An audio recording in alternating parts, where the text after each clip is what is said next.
Hello everyone, this is Dharmendra Kushwaha and I am here to narrate today's news. This is not today's, this is not actually today's news. This is yesterday's news that is of 20th October 2021. I have come here with 5 or 6 headlines.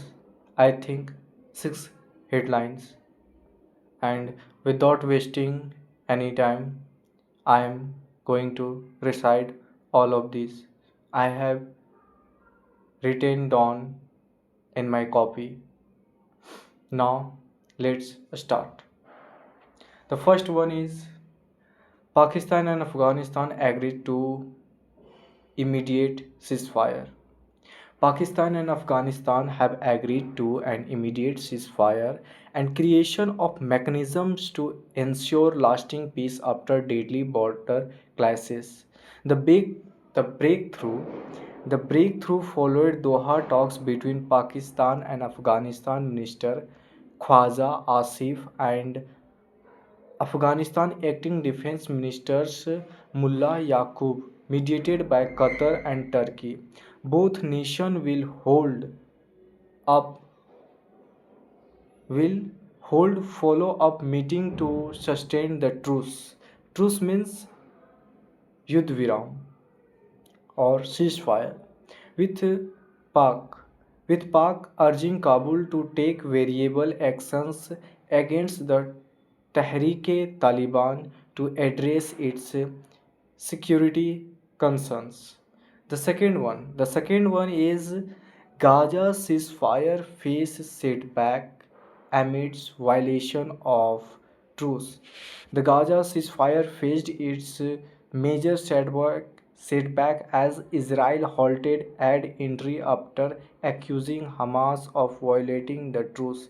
Israeli forces launched air and artillery strikes, killing at least 19 Palestinians. Israel said its troops were fired upon in Rafah, prompting retaliations. Hamas denied responsibility, citing lost contact with its units.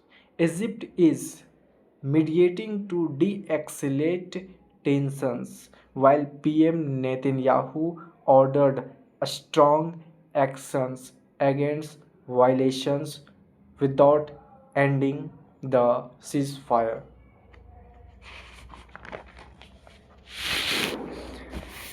The third one is LAB and KDA to resume talks with MHA on 22nd October.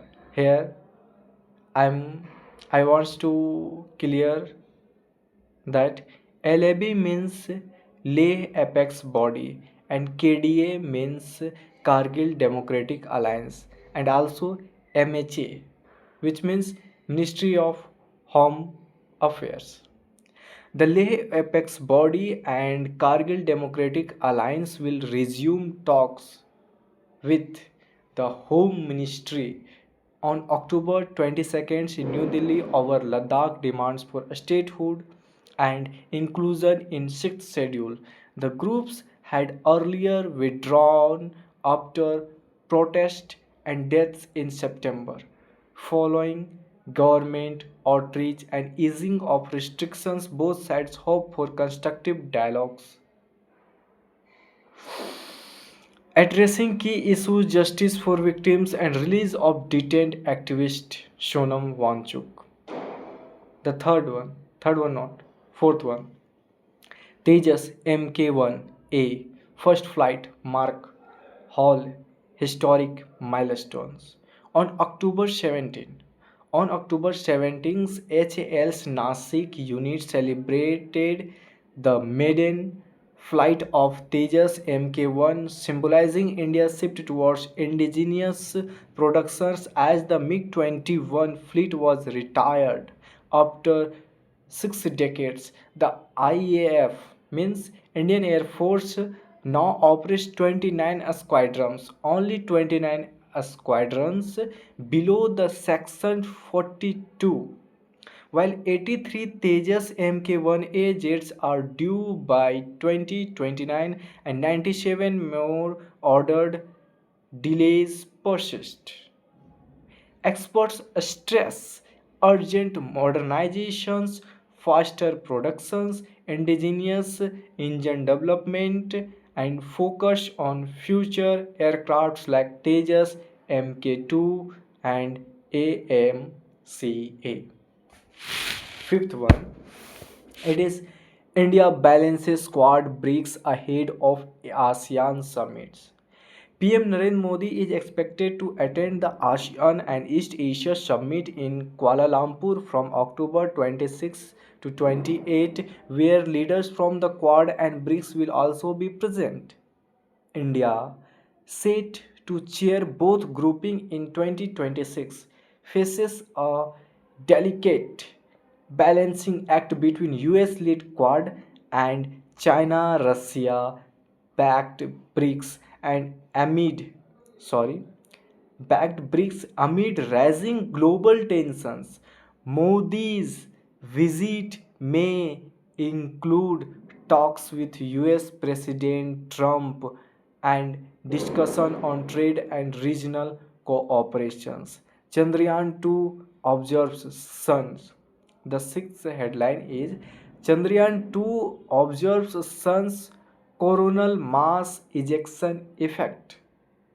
ISRO Chandrayaan 2 orbiter has for the first time observed the impact of solar coronal mass ejection on the moon using the CHACE2 instrument. Scientists detected a sharp rise in lunar exosphere pressure when CMES hits hit on May 10, 2024, confirming theoretical models. The findings enhances understanding of lunar space weather and highlights challenges for future moon bases as solar events can temporarily alter the environment. Now, today's news is last, and last one is punchlines. Punchlines. The first one. The first one is the rise of far right movements. Sorry. The rise of far right movements across Europe has faced pushback from citizens, activists, courts, and journalists exposing abuses. A broad alliance like those in France against Marine Le Pen so resistance is possible.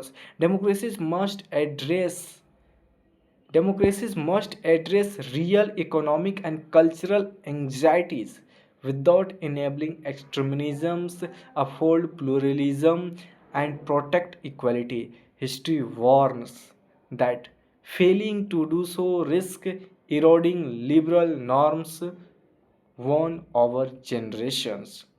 Education. The second punchline is education must turn into prosperity. The core purpose of education should be production of curious, creative, and innovative individual. This can be achieved by ensuring freedom of thoughts and expressions along with institutional autonomy. Thank you. Now I will try to meet next day. Thanks for watching.